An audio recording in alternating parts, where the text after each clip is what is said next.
beats and rhymes. No one can do it better.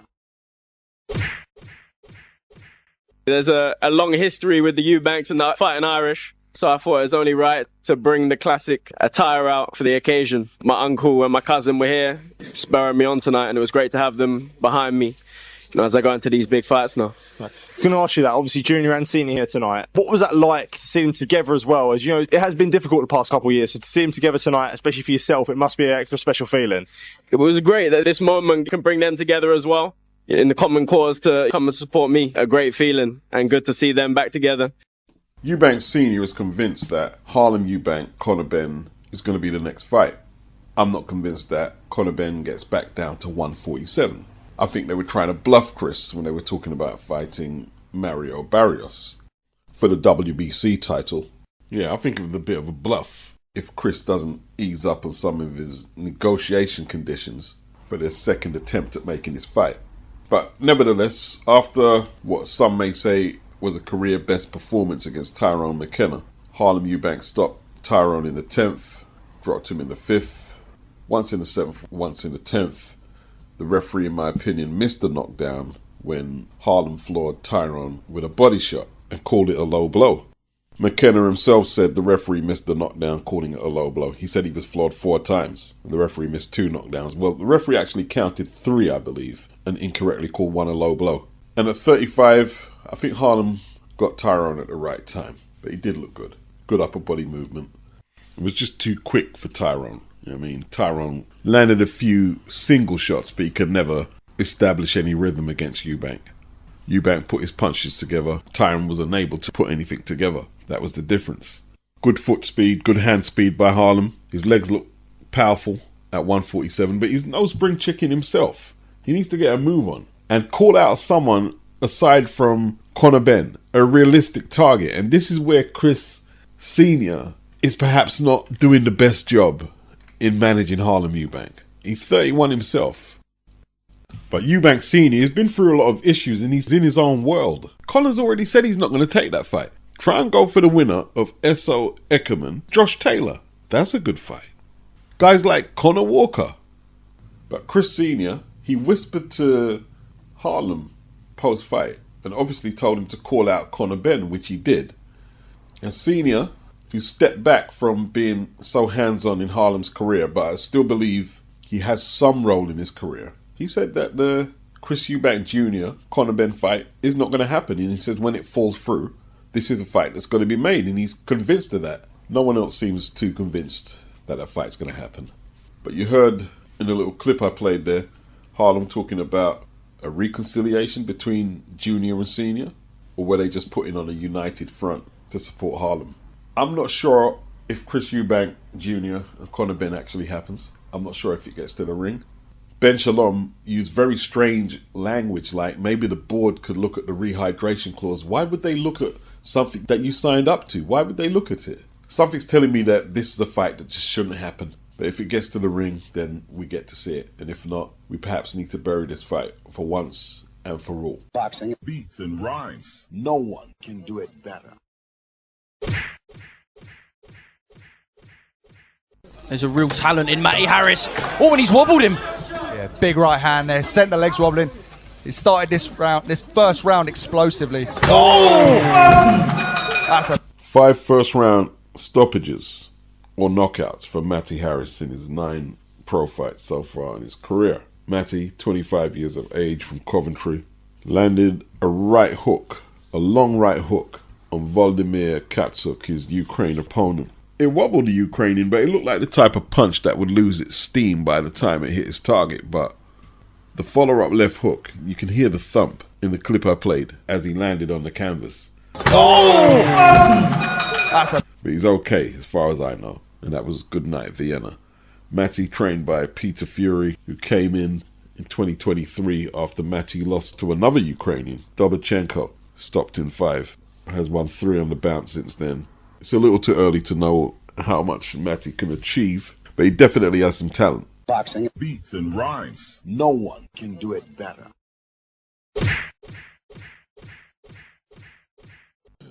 There was a minor upset on the card. Mazamori Kakande from Uganda 9 wins, 6 inside the distance, 1 loss, 1 draw. He TKO'd Dan Toward, who was 5-0, 4 knockouts, a Wasserman prospect. They only showed the knockout on the broadcast. Dan was ahead, boxing well apparently. And from what I saw, the right hand counter, which is supposed to be the southpaw's kryptonite, put him on the canvas. He struggled to get back to his feet and it was stopped. He didn't see the punch coming. His opponent went low and basically threw it like a javelin. He got his shoulder behind the punch and basically flattened him. Toward, he's only 23. We'll have to learn from this and try and get back in the mix. Boxing Beats and rhymes. no one can do it better.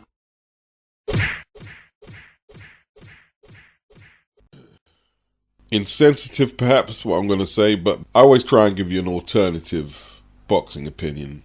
Joe Gallagher should refrain from training duties until he's through with his rehabilitation. And I don't just mean him being cancer free.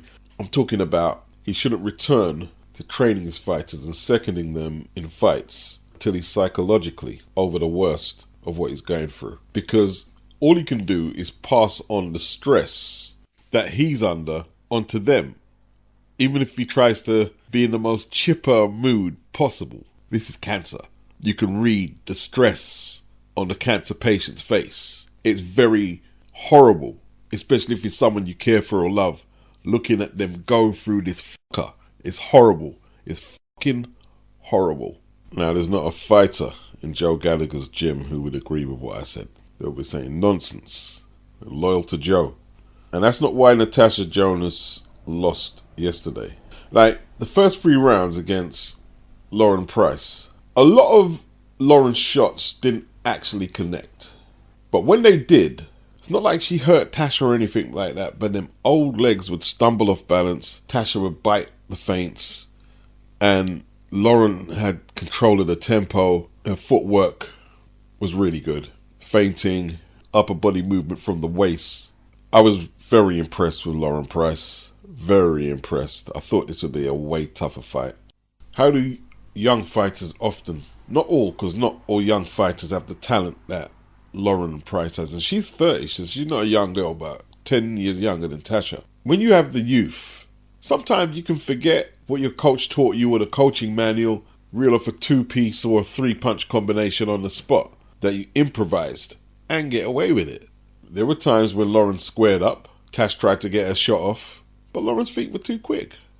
By the 5th round, Lauren was crashing that jab into Tasha's face, and them right hands were landing flush. Tasha was trying to get her right hand up and get underneath the shots, but there was no refuge. When Tasha thought she was getting into punching range, Lauren just wasn't there. She just wasn't there. Can I be really honest?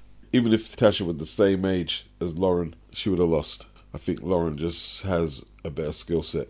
Tash just couldn't get inside that right jab. She just couldn't get inside that right jab. All night, she couldn't get inside it. She tried to slip it and get her own shots off, and it was just an uphill battle. In between the 7th and 8th round, Joe Gallagher was trying to tell Tasha to relax. He didn't want her to rush her work, but really and truly, she needed an injection of pace, and relaxing was not what she needed here. Lauren was dropping her hands. Looked a little like Kirkland Lang, actually, when she did it. That's who she reminded me of. I was thinking, who did she remind me of? She reminded me of Kirkland Lang.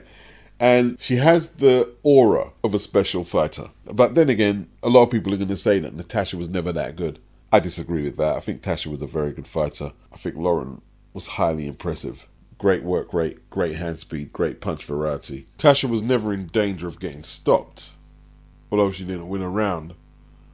A couple of judges scored it 92-98. Victor Loughlin scored it 93-98.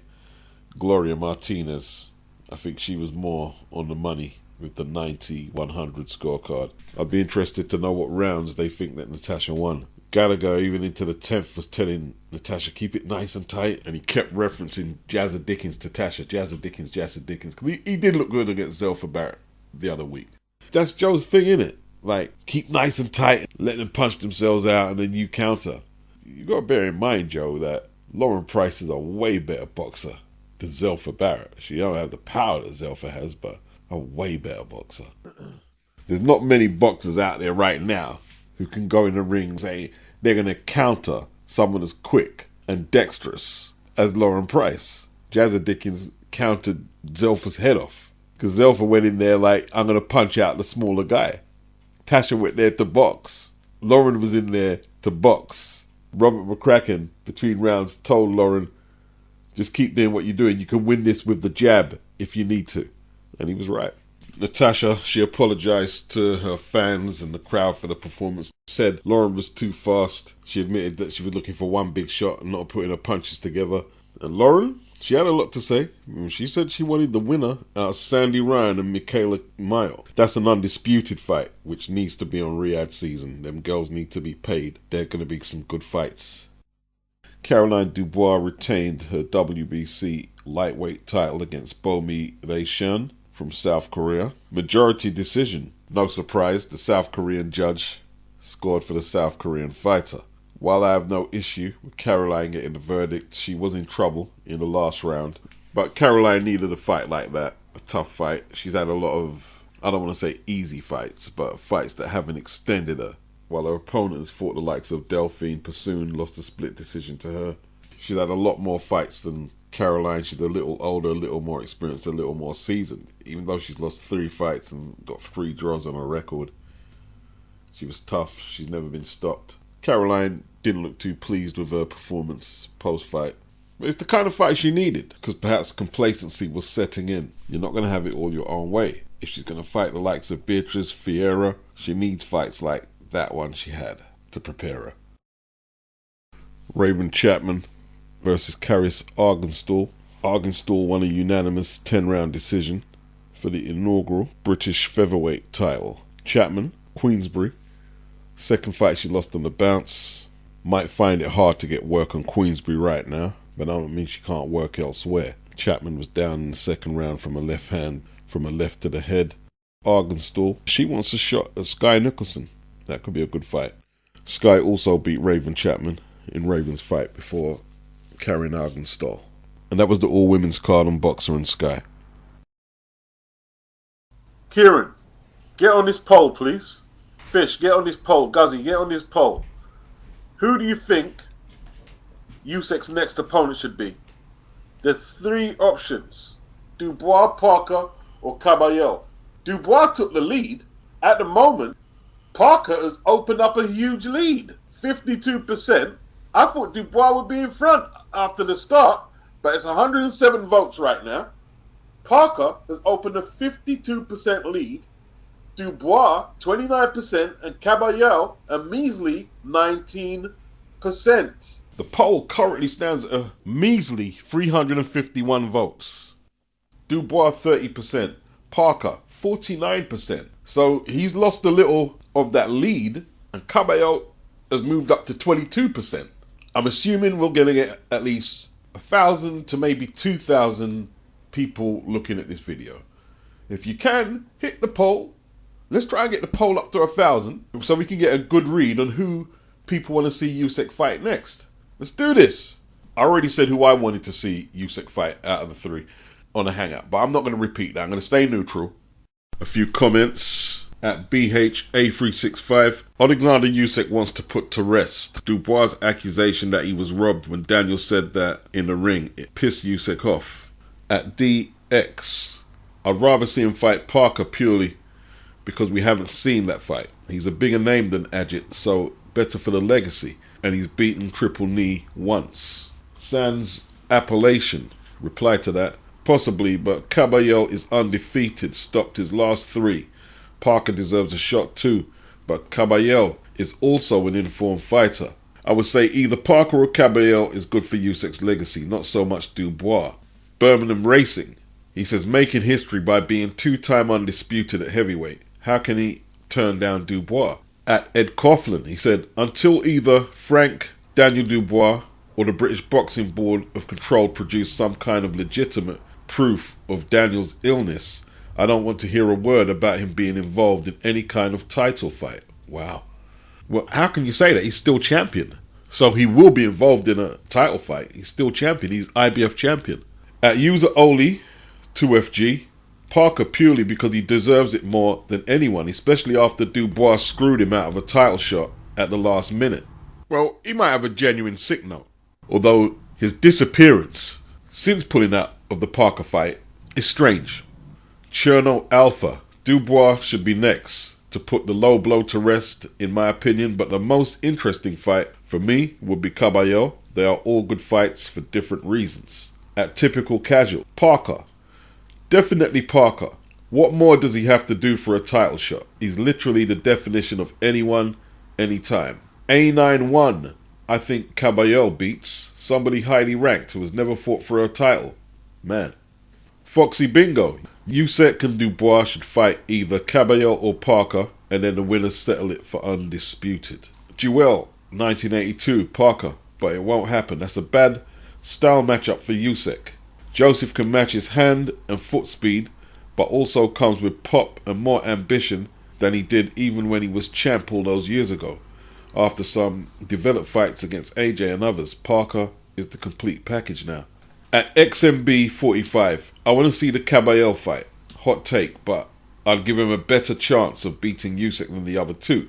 His pressure and body shots pose a threat to Usyk, who has shown a weakness to these things before. I'd still pick Usyk, but I would not be surprised by an upset. At Ulix, Ajit is about in body shots and Usyk is said to be weak to the body. Sounds like a great fight on paper. Ryan Watterson replies to that. He says definitely is, but he's not earned the shot quite yet when compared to Parker. How does that make sense? He beat Zhang better than Parker did. He stopped his last 3. Parker stopped 1 out of his last 3. I'm not sure about that. I'd have to disagree with your assessment there. Variance FTW. Usyk already made Dubois quit. Parker should probably be next. Dubois can fight Caballero. Adrian. In my opinion, Parker's earned the right to get another crack at heavyweight gold. Sorry, but Daniel got sparked out. I wasn't someone advocating for Usyk in that low blow debacle, but in my opinion, it was low and Daniel got stopped. So Daniel missed out on the Parker fight. Reasons don't matter. Parker handled his business. Don't care if Bacoli wasn't in prime shape. Parker handled business. So I think if Usyk is hanging around for a few more fights, let Dubois versus Caballero happen on the undercard to Parker versus Usyk, and we have a nice round-robin tournament. My issue is, why does Parker have to keep facing monster punches? Wilder, Zhang, Bacoli. F that. Let's be fair. 888 says, wasn't Usyk dropped due to a punch to a bladder by Beterbiev in the amateurs and against Medvedev in the WBS? But it was not ruled as a low blow, and Usyk fought it off and eventually won. Same thing would happen during the Dubois fight, if the ref gave a count. Usyk will dominate Dubois again, no intrigue there, but the fight makes sense because it's for undisputed. Interesting comments. I tell you what though, the fact that we have all these interesting challenges to take on the lineal heavyweight champion tells you what a good place the heavyweight division is in. The heavyweight division now is in elite historical territory right now. People will talk about the 90s and the glory years. Riddick Bowe ended up throwing his WBC strap in the bin before taking on Lennox Lewis. Lewis had to take Don King and Tyson to court. King and Tyson ended up forfeiting that WBC strap, and Lennox went on to fight Holyfield for the unified title. But there was a lot of crap going on as well. Mike Tyson was champion from 1986 till 90. Soon after that, the belts got fragmented. An undisputed champion wasn't crowned until 1999. When Tyson became champion in the 80s, Spinks literally had to be pushed into the ring to face Mike Tyson for undisputed and lineal. Larry Holmes, he held the belt for 7 years, 78 till 85, lineal champion. But the belts never unified in all that time. Not one strap was unified until Tyson became undisputed champion in 1987. And let's not forget, if Zhang is getting on a bit, if he wants to carry on, he can come back. AJ can come back. Tyson Fury can come back. There's lots of contenders who can come back. There's lots of prospects, rising contenders. You got Fabio Wardley, you got Moses Atoma, Martin Bacoli, he can come back. Bakatir Jalilov. I think F.A. Ajagba now beats Martin Bacoli if they fight in May. If Bacoli chooses to go in the ring straight away after what happened to him, I believe Ajagba beats him. There's a lot happening. Yeah, to have 3 contenders in the form that Dubois, Caballero and Parker are in is a great indicator of what great health the heavyweight division is in right now. Boxing beats and rhymes. no one can do it better.